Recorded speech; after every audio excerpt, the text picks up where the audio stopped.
Good morning. This is lesson 1 over interval notation. In pre-calculus, we use interval notation for all solutions instead of just inequalities. We're going to just learn how to communicate this new skill. This is just a way to show our answer. These are the symbols that we're going to use for interval notation. The first one is a capital E, kind of curvy on the ends, and that's what we use to say the words the element of. So if I want to use x, I would say x is an element of something. Infinity represents the positive and negative infinity of our intervals. Remember, those are all the way to the left and all the way to the right.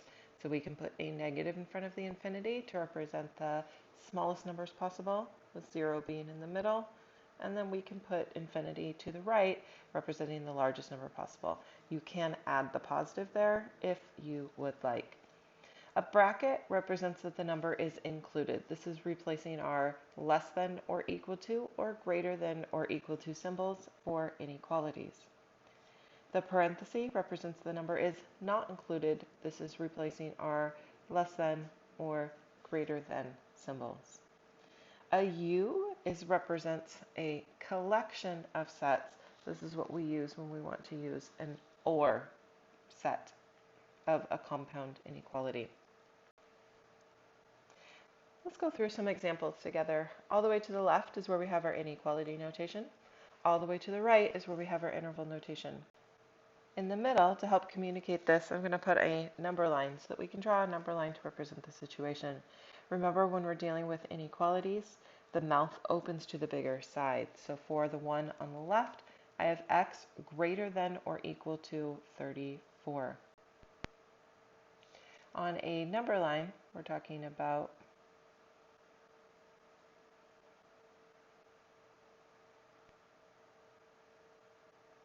greater than or equal to 34, so that represents 34, and everything bigger than that. Notice that we have a closed circle at 34 because that point was included, and then in our interval, we have a bracket on that end. This number line is pointing towards infinity.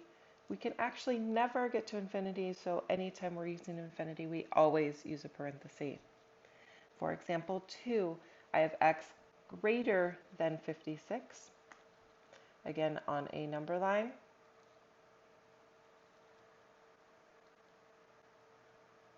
If I want greater than 56, it's an open circle with the arrow pointing towards positive infinity. So the only thing that changes is in my interval notation. Notice that I have a parenthesis at the beginning of the 56 to represent I'm looking at everything greater than 56. For example 3, I want x to be less than or equal to 12. So on a number line, this time I want all values from negative infinity to 12. So I am including 12, and then I'm drawing my arrow to the left. Again, this time we're starting at negative infinity. We want to read our inequality or our interval just like we read a book. So we're always going to start with the smallest number, go to the largest number. Notice we have a parenthesis again around negative infinity because that point is not included, can never be included. We have a bracket around the 12 as we include that. For our last example on this page, I want x less than 76. Again, we think about 0, 76. We want all values less than 76, so we're going from negative infinity to 76. We want to write this in order that we would read this on the number line from left to right. So we start with negative infinity, go up to 76. Again, on here, we have a parenthesis to represent the 76 is not included. We can also use this for compound inequalities. So when we look at the other one here, again, we're putting the number line in the middle. So let's draw our number line, throw in our 0. Again, not super accurate number lines, just to represent the value. It really helps us visualize what's happening. This time when we read our compound inequality, we want x to be greater than or equal to 12. but less than or equal to 32. So we have a compound inequality. We want this area between 12 and 32. Both endpoints are included, so we're putting dots on both ends. And then look at your interval. Your interval has the brackets around the 12 and 32. Let's compare this to the second example on this page, which would be an OR situation. We've got 0 here in the middle. Again, negative infinity to the left, positive infinity to the right. If you read this inequality, you want x to be smaller than negative 3.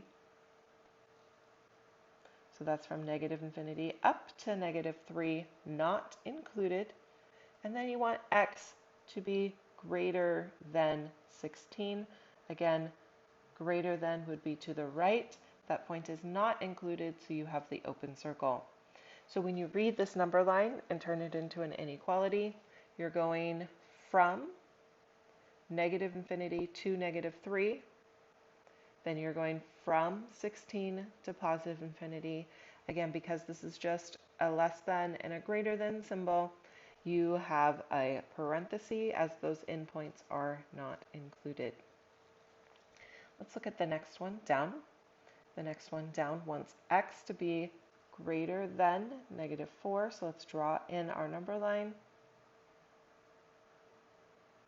You want x to be greater than negative 4, so we're going to the right with an open circle. But you want x to be less than or equal to 14. So we have a closed circle at 14, and this would be our AND situation, similar to question or example 1 on this page, except for notice that the negative 4 is not included. We have an open circle, therefore we have a parenthesis around the negative 4 and a bracket around the 14. For our next one, I just switched that, again, stressing the importance of having the brackets over the parentheses. Got 0 in the middle. This time I want x to be greater than or equal to 5, but less than 83. So we have an open circle at 83. We're looking at that AND region in the middle. And again, let's point out that we have a bracket on the 5 because it's included, and a parenthesis on the 83 because that point is not included. Another situation that is a compound inequality is the last example. We want to talk about when x does not equal 10. So on a number line, we've got 0 in the middle, negative infinity on the left, and positive infinity on the right. We want all values here except for negative 10. So when you look at this, you want to go from negative infinity up to 10, hop over 10, and then head back to infinity. Because the only number in the possible realm of numbers is 10 that we're excluding, notice that 10 is our boundary there, but we have parentheses to represent that the 10 is not included. On this next slide, what I would like you guys to do is try a few on your own. I've provided 2 intervals for you and 2 inequalities for you. Whatever is not there in this chart, similar to how we were filling in our notes, is what I want you guys to try. The next slide is going to have the answers, so please do not go to the next slide until you've had an opportunity to pause, think about it, review your previous slides, and fill in the missing information. All right, so now that we have a chance to take a peek at the answers, you see again inequality notation on the left, the number line in the middle, and the interval notation to the right. As we're working on this, again, I can't stress how important it is to watch what you're writing down. Be careful that you're including the parenthesis and the bracket in the appropriate locations. Thank you for watching Lesson 1. After completing your notes, try to do the worksheet in Schoology. You should have attempted this worksheet before we meet in class again. You can rewatch the video, pause when necessary, and take your notes in the appropriate locations. Thank you. We'll see you again soon.